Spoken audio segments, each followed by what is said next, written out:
Hello everyone, Tacoma Dad. You can guess what we're going to be doing now. It is time to put the Tacobox in the 2018 Tacoma SR5, and we are going to get started very soon. One thing I do have to note though is this has got a lot of pits in it, so you can kind of see a lot of surface rust on there. So I'm going to clean that up real good before I put it in the truck. But it's one thing that kind of surprised me because it's been sitting in that box over there wrapped up for about a month now, and they got that rust on there. So gonna clean that up. I taped this off right here just to be able to not drop stuff down in there, and once I take the center console out in the truck, then I'll be able to access that tape and take it right off of there. So gonna try to figure out a new way to mount this shifter, because right now it comes out right where your little extra cubby is on your cup holders, and I don't really like that. I kind of want to move it to the side where the e-brake is, so that's something that I'm going to do. But let's get started. I've been waiting on this thing far too long to get it installed and to get it in. Took quite a little bit to get it in, which I totally understand. Don't blame them at all. It's just I get a little impatient, and I was waiting and waiting and waiting for this thing to show up, and it finally did, and then I had to wait to put it in due to driveline issues. So we're going to get into it. Okay, so the first thing we're going to do is we're going to take these 4 bolts off for these drive shafts. We're going to have to take that little shield off to get that other one up there for the front drive shaft.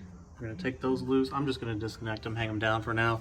I got to take them out of the truck tonight, but you guys don't need to see all that stuff. It's just, I'm sure you've seen it a million times. And then I'm going to disconnect this and get this out of the way, because these are the wires that I'm going to have to lengthen right around here. I'm probably going to do it back so there's a little bit more pigtail left on there, but we're going to move that, put it over here out of the way, kind of bungee cord it up or something for now so it's out of the way. But we're going to get this disconnected. We're going to start getting all that electronic moved, get the drive shafts out, and then I will work on getting the transfer case out and start working on getting the Tacobox bolted up to the transfer case. So keep watching. We'll see how this turns out. Okay, it is out. So you guys can kind of see the bolts. There's one here, here, here, here, here, here. These go the opposite way, so from the back side you got to take those out. This one, and then all the rest come from this side of the transfer case, or the transmission rather, and you just take those out right here. Pretty easy to get to, pretty simple thing.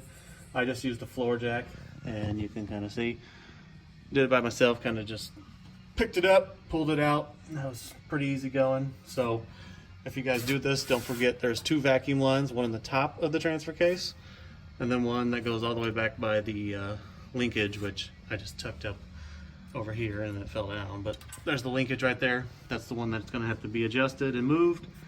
But other than that, it's pretty straightforward. If you've ever done anything mechanically like this, set of hand tools will do it.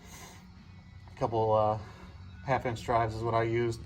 Hardest part was probably taking the drive shafts off, because there's literally almost no room in the front. You got to shove it up in that little nook up there in the top of that yoke right there to get that front drive shaft out, but it's pretty easy other than that.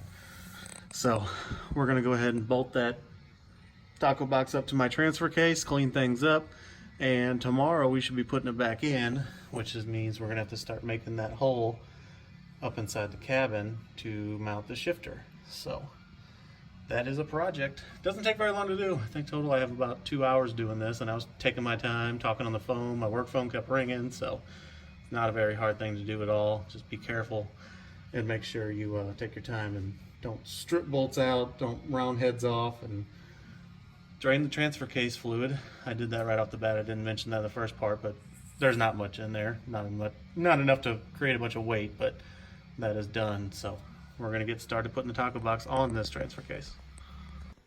Alrighty. So one thing I want to point out, when you're putting the Tacobox onto your transmission, you have to take this off, and it is not very fun. I've already got mine off. It took a little bit, but this is the only notch you got right there to start with to be able to do anything. So a little finagling, I was able to heat this thing up with a torch, wiggle a little bit off at a time, and when I mean a little bit, I mean like a 1/16 of an inch every time I heated it up. So 3 or 4 times heating it up, I got it far enough where I could get something in there, kind of wiggle it loose, and then these are old cheap vice grips, so I took it off the way I wanted to take it off. I'm sure there's an easier way. Take it to a shop if you wanted to, or if you have something to pull it off, but I don't. So I did it my way, and it is off. None of the threads or none of the splines on here are damaged. I gotta clean this up, mate the Tacobox to it. I'm gonna clean this flange around here. Now this didn't have any sealant or any kind of gasket, but obviously on the Tacobox, your oil goes down in there. So you can see the fill plug right there, and there's a drain plug underneath. So all that oil is gonna be running down there, whichever, and then it start leaking. So I'm gonna put some RGB around that, button it up, and then we'll put it in the truck. So unfortunately, you're gonna have to wait for part 2 of this video because it's getting late, getting hungry, and I got work in the morning. So I will get back to this tomorrow, but just so you know, this has to come off. And the reason being is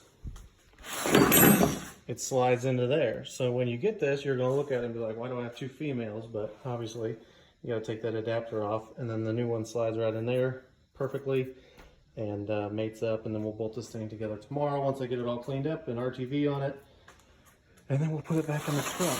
So I look forward to tomorrow. Overall, it's been a pretty easy install. Marlin did a knockout job on this thing.